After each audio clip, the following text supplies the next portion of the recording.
food encompasses a lot of things that we are short of today, be it water, be it the good soil, petrol. It kind of answers, it's an answer to everything if we start learning how to grow food. And growing food should be a must skill for everyone, is what I like to recommend.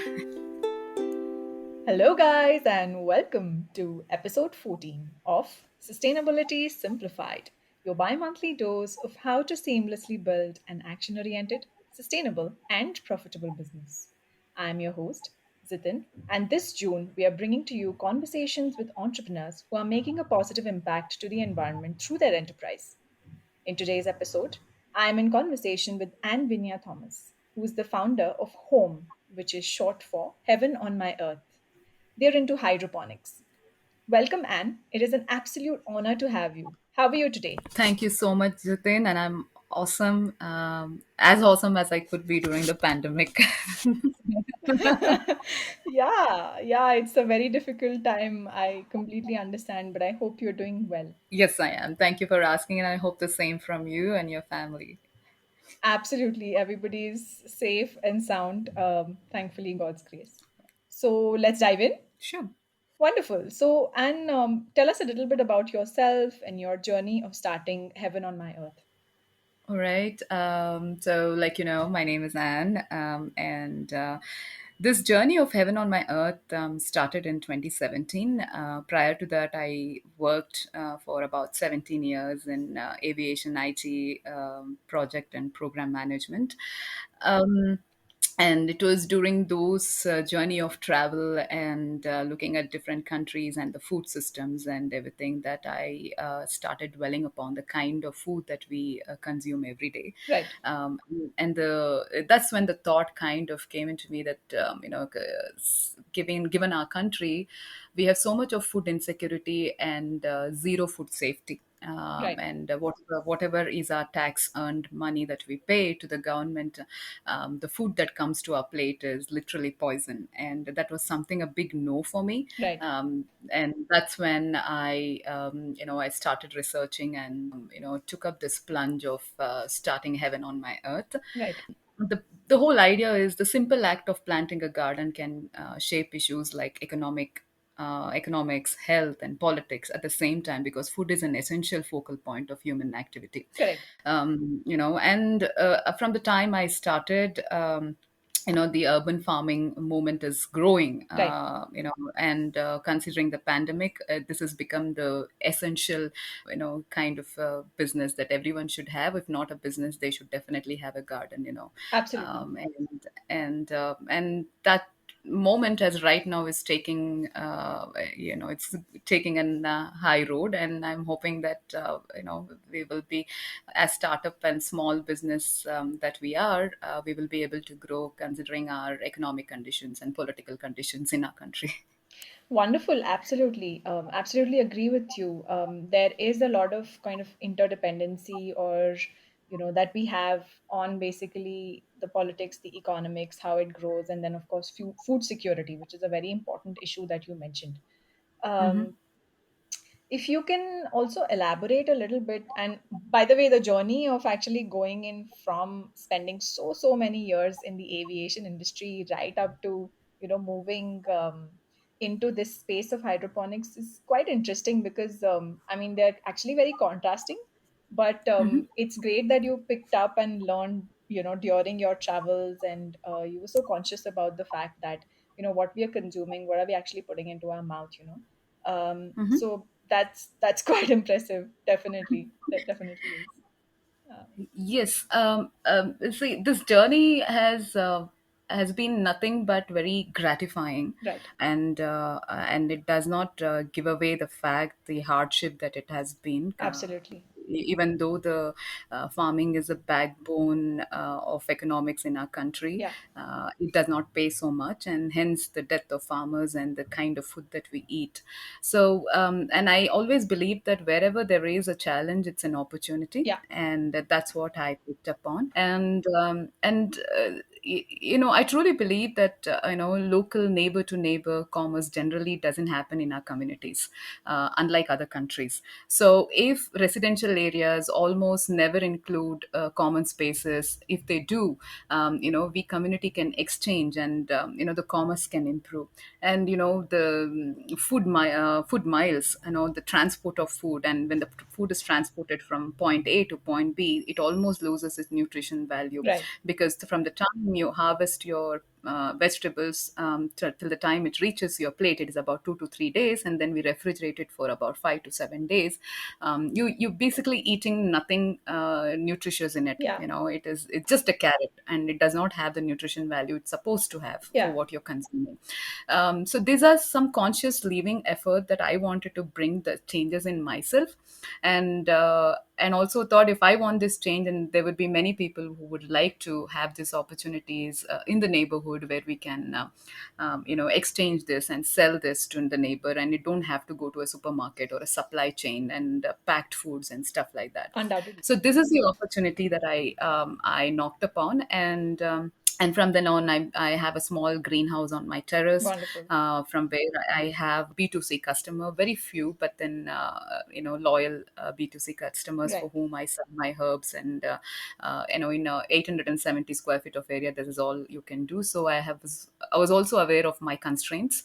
There is no funding or backup from anywhere. Right. So so all given all this, from this will be the fourth year, and we have grown ourselves into different verticals.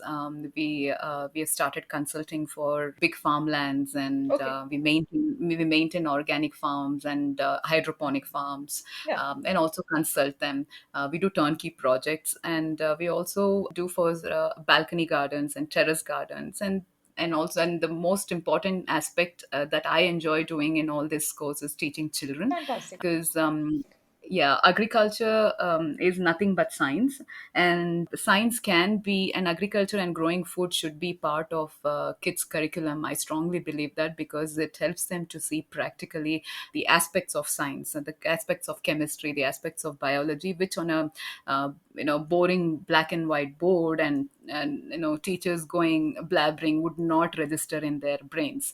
Absolutely. So we do a lot of events and workshops and trainings with schools and activities, and we do build greenhouses in schools, and help children to also grow their food and also sell their food, so that education does not just become certified once of graduation, or it does not restrict yourself to marks, but then they come out experiential of how to earn money as well. Yeah. So that's the concept that we are building on, and we have some 2 3 schools that we are working with. Unfortunately, this last 2 years with the pandemic, that aspect is kind of shut down. We're doing as much as possible online. Right.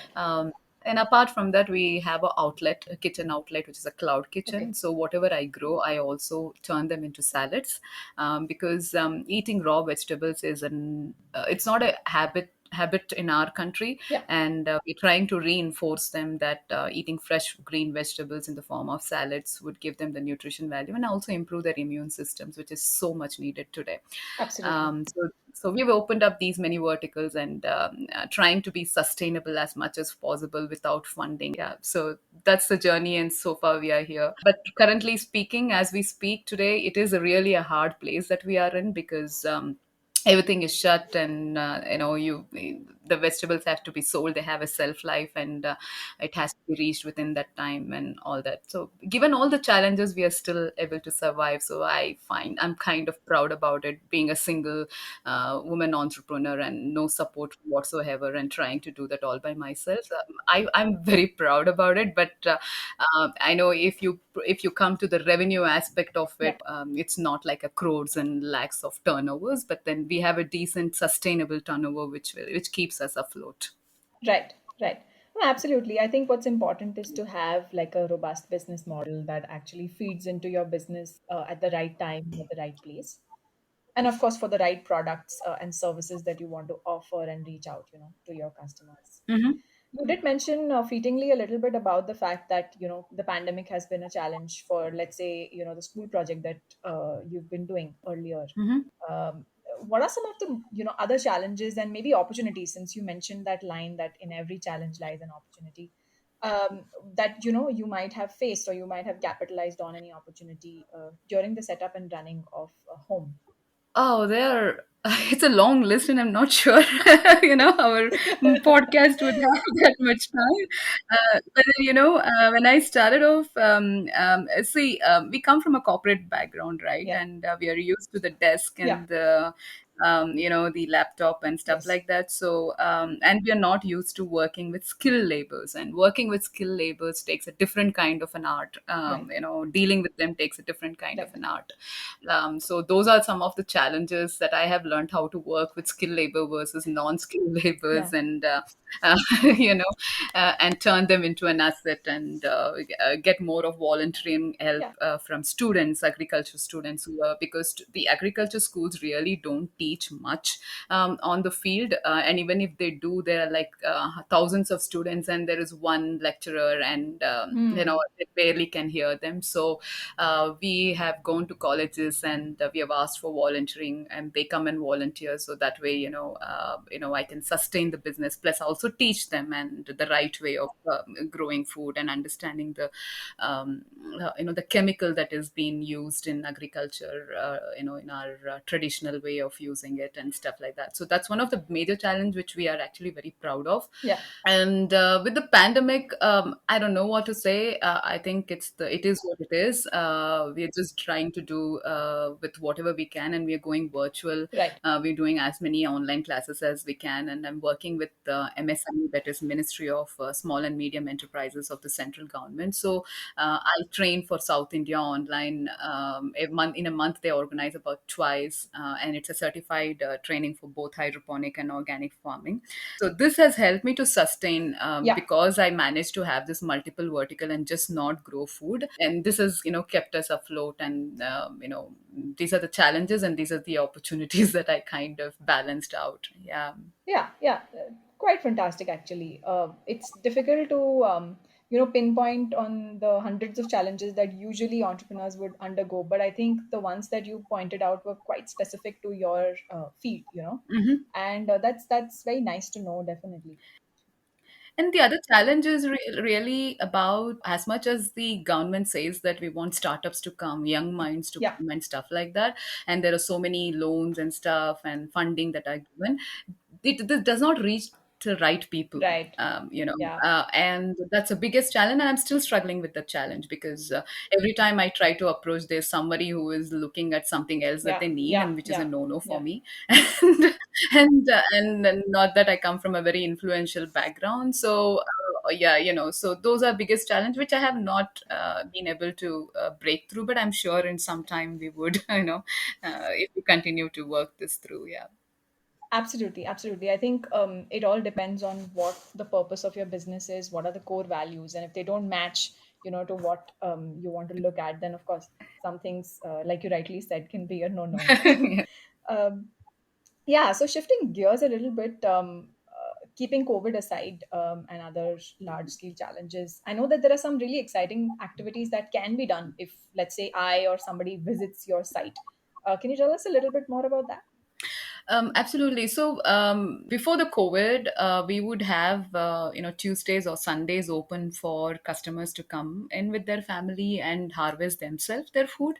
Great. Um, and also teach them a bit of making salads, different kind of salads, which is quick and easy to make, and how to store food, because storing food is the key thing. And Yeah. we used to teach kids especially, and kids really get excited about this and harvesting, and they get, and also the idea of teaching kids, especially the I believe in equality for gender, and I am very keen on teaching the male children, the the Yeah. boys, Yeah. Yeah. how to cook, Yeah.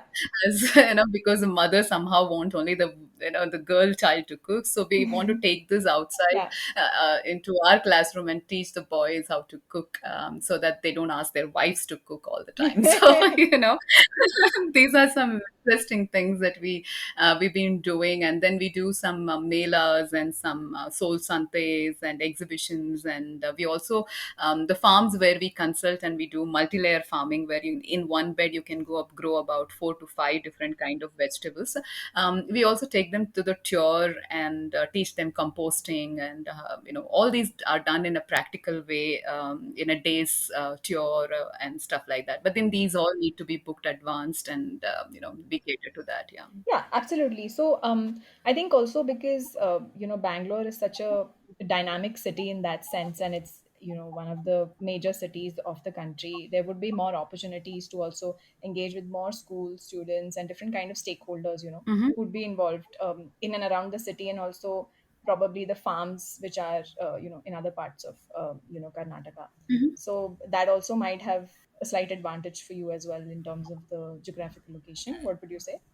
Absolutely. Bangalore is an ideal place. It's really heaven on my earth, right? And that's why, because be it the weather, the temperature, or Yeah, anything, and we are above the sea level, and we don't have the sea, so we don't have the humidity, and the expenses of making a greenhouse is right, comparatively very less to other right. states, and also it's a cosmopolitan city, and everybody wants to come and live here. So the idea again, like I said, the food miles kind of get the carbon print kind of cuts down when we have in each area our own growing terraces like this. If we can have these kind of growing areas, then we can only exchange food, and we don't have to travel a lot. And the carbon print and things coming from outside, the petrol, everything kind of comes down. So it's just not growing food encompasses a lot of things that we are short of today, be it water, be it the good soil,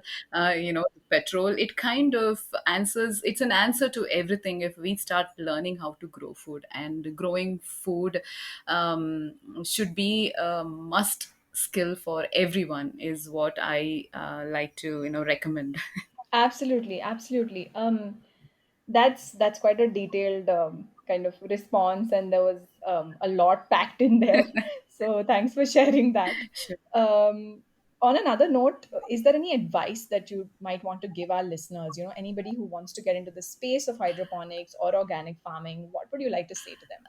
See, if you want to, there are two aspects to it, right? One is something that everyone should just go ahead and start growing in their own backyard. Yeah, A little bit of chilies, little bit of coriander, little bit of all these herbs that you use, like your coriander, curry leaves, your palak. yeah. These are grown in sewages, okay, Hmm. and so they have high zinc quantity in them, which is very harmful for your health.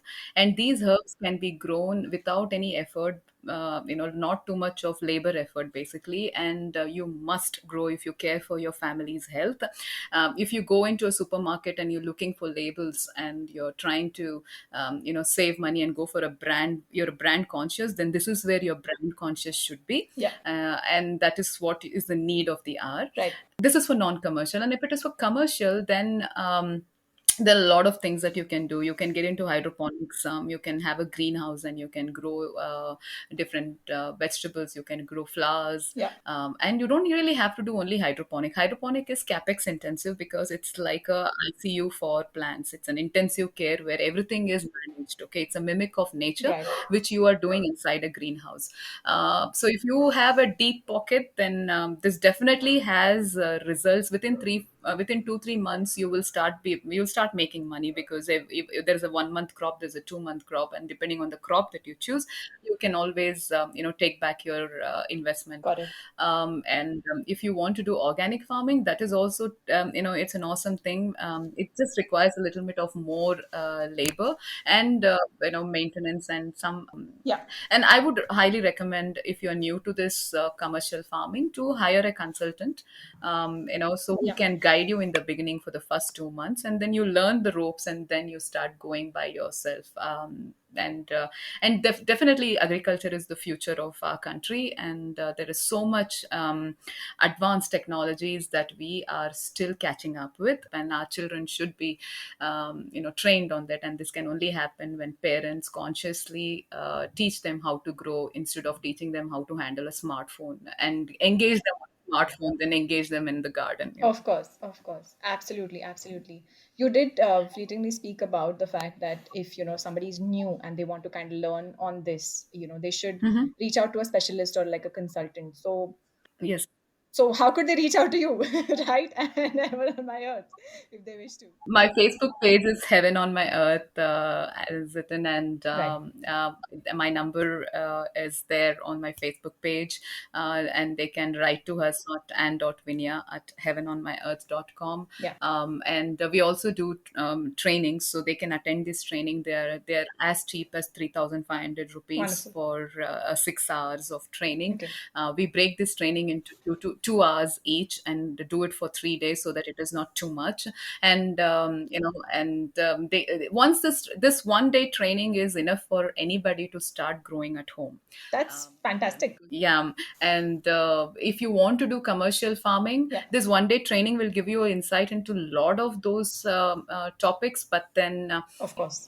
because it is commercial and you're investing so much money, it is okay to pay someone who has the knowledge, Yeah. and right in the beginning, then you do the mistakes and try to save later. Absolutely. That was very helpful, and thanks so much for your time. I'm pretty certain that this conversation would motivate a lot of people who want to actually start and continue their journey of building and growing purposeful businesses like yours. So thanks again. Take care. Thank you so much. And as a parting note, I just want to say that, see, the seeds of change are already being planted in my home. Yeah, And like mine, there are across the world. And for absolutely. these seeds to grow and blossom, we need to demand more local food so that the market for urban grown produce expands. Yeah, We also need to put pressure on our legal system to allow easier local trade and more local production. And absolutely. this can happen only when we ask for it. And the government is not going to do, no matter which political party comes there. We have to Right. take care of our own health. And I think that's a big learning in this pandemic, that Yeah. we are only taking care of ourselves and nobody's doing anything for you. So this is kind of a calling, and universe is telling that do your bit at home. Yeah. So I urge everyone to just please grow your food and be very conscious about what you're eating. And these immune systems, to improve, you need to eat something that is, you should know your farmer and not anymore your doctor. Yeah, yeah, absolutely. That's very well put, actually. Definitely. So, thanks again Thank you for your so time much. and for. Thank you. Thank you so much. Yeah. Thank you. Okay, and take care. You too. Bye bye. Bye bye. Thank you so much for listening. And if you like this podcast, feel free to share it in your network. My one takeaway from this episode was wherever there's a challenge, there is an opportunity. Indeed. I would love to hear your key takeaway from today. Do share it with me on LinkedIn, Instagram, Facebook, and Twitter. You will find me there on @Zitin Munshi. That's @ZitinMunshi. Also, do get in touch with us at Next Mile Co. if you'd like to explore how your business can dial up the sustainability quotient profitably. You will find us on LinkedIn, Facebook, and Instagram on @Next Mile Co. That's @NEXTMILECO. Until next time.